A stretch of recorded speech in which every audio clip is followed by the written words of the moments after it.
Hey everybody, Jason here from iAnimate. Hopefully you're all doing fantastic this week. So in this week's snippet, we're going to talk about the importance of planning and image planes. So a lot of people over the years have asked me when I started to use image planes and why I started to use them.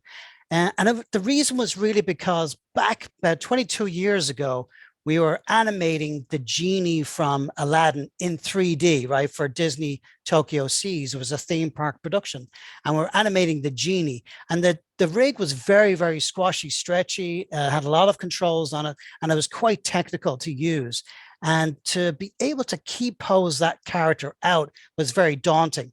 And what I tried to do first was to actually animate the shot in rough 2D. Now, this was before Cintiqs and styluses and tablets came out, but I always found, drawing on this plane very different to what was actually happening on screen because it was more vertical and I was kind of drawing horizontally or something. There was some sort of a mismatch for me. But what I did found easier, and even the thought of doing it now seems really ridiculous, was I actually started drawing with a mouse. Just like, holding the mouse and using my index finger on the draw button, which was like the first mouse button, right? And I was able to sort of draw very roughly the key poses and the general action for what I wanted the genie to do, right? And then I needed a way to bring that into Maya, because if I just had it on a screen sort of aside, then I was kind of, it was almost like life drawing where you're trying to draw exactly what you saw. And I needed a way to bring it into Maya, right? So image planes was the perfect solution. So just take this guy, for instance, like the most daunting thing is just staring at a T pose and not knowing what to do with it, right? So I was like, oh my God, I need some way to start planning my animation, like so that I don't have to worry about like, each individual control and trying to find that first pose, right? So what I use is Flipbook, like Digicel Flipbook here. And this program is super simple. And what I like to be able to do is sort of just draw sort of almost real time, not worrying too much about the actual model design, but just about line of action and sort of just trying to figure out what I actually want to do with the character, right? So imagine, I don't know, let's say this guy's going to do like a swipe with a lightsaber or something. He's got this lightsaber over here, right? You can see it over here. And if you had to kind of come up with a cool pose where he's going to, just do that, right? So, sometimes if you're doing 2D animation, you jump in front of a mirror, you might shoot live action reference, and that's all perfect. But I need a way to get that information into Maya so that I can use it as a reference, right?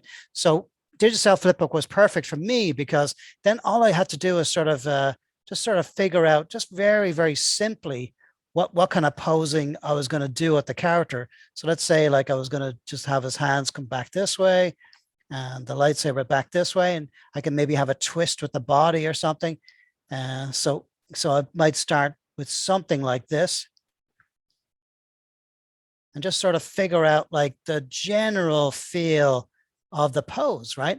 And I'm not worried about controls or FK or IK at this point. All I'm trying to figure out is what I actually want to do with the character, right?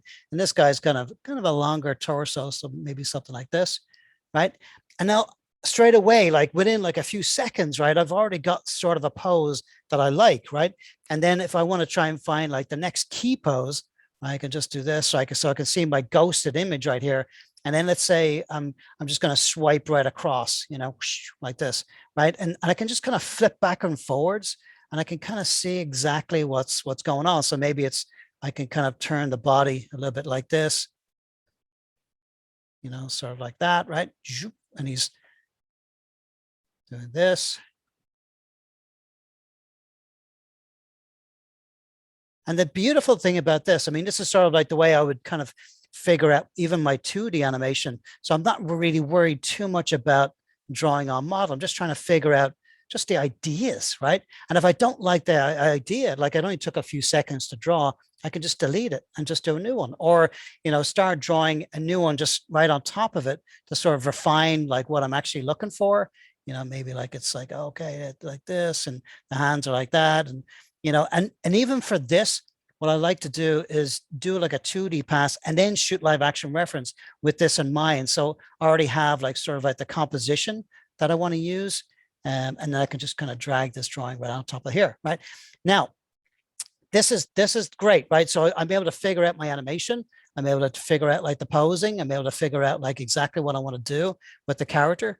And then how do I get this into Maya? Well, image planes are the perfect solution. So you use whatever program you like to use, but this is how I like it. You know, so basically if I'm just going to shoot out this sequence, right? It's only 2 drawings, but we'll bring that into Maya. So I basically pick on the top folder here on this column. So on one, and then I go File, Export out, stills, and I export them out as PNGs, right? And I'm going to do composite frames, right? And I'm going to call them just test, okay? Just try call it like that, test, okay? And I'm going to throw them right here under Ethan Rig, right? I'm going to go boom under here, and now I'll go new folder. I'll call them PNGs, okay? PNGs, and I'll put them in there, right? Save. And it's saving out like, you know, because the shot is probably like 50 frames long or something.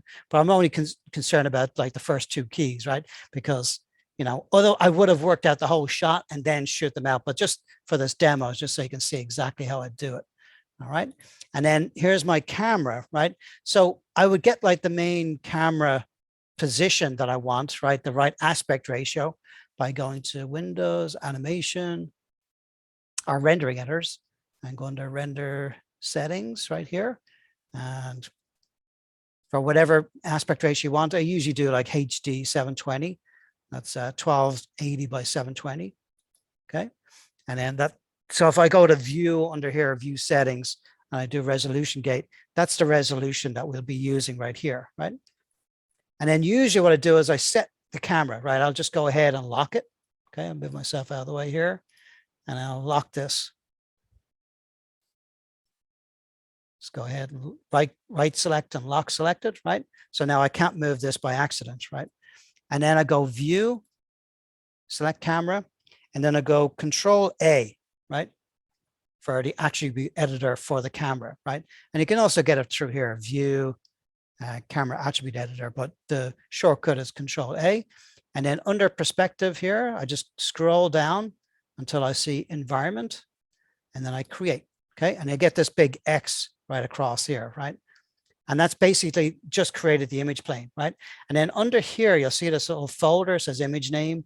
I'm going to click in that little folder there, go to my desktop, and go to Ethan Rig, the PNGs, and then just click on any one of these, but it's really just the first 2 keys, right? And then I hit open, and there's my image plane. Now it's no use just having it right there because it's sort of like it's behind the character and all that. So I use image sequence, right? But I've still got it selected. So now I can offset it, okay? And I can make it smaller, you know, just sort of bringing it smaller like this. And the beautiful thing about PNGs is that they're see-through, right? Like, so there's no background on here. So I can basically put it wherever I want, right? You know, I can have it over here, and it's not a big white mark, right? So I can see through it. And now, right now, all I've got is this now, which is perfect, right? So once I start to work with the controls, I've got this for a reference, right? I can see exactly the pose that I want. And I sort of use the CG character to clean up the drawing, right? To bring it on model, right? So to speak. So if I go to frame 2 now, there's my other pose, right?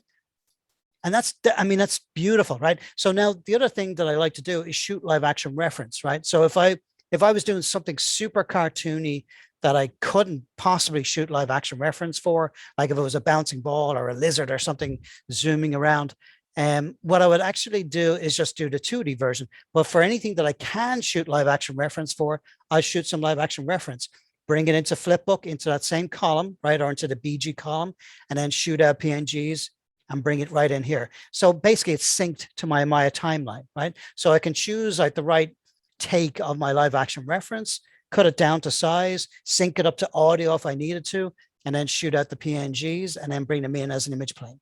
Super, super useful for anybody who's new to animation. Planning is probably your most important stage, like getting the right idea to animate. All right. All the best, you guys. Take care, and we'll see you again next time. Bye.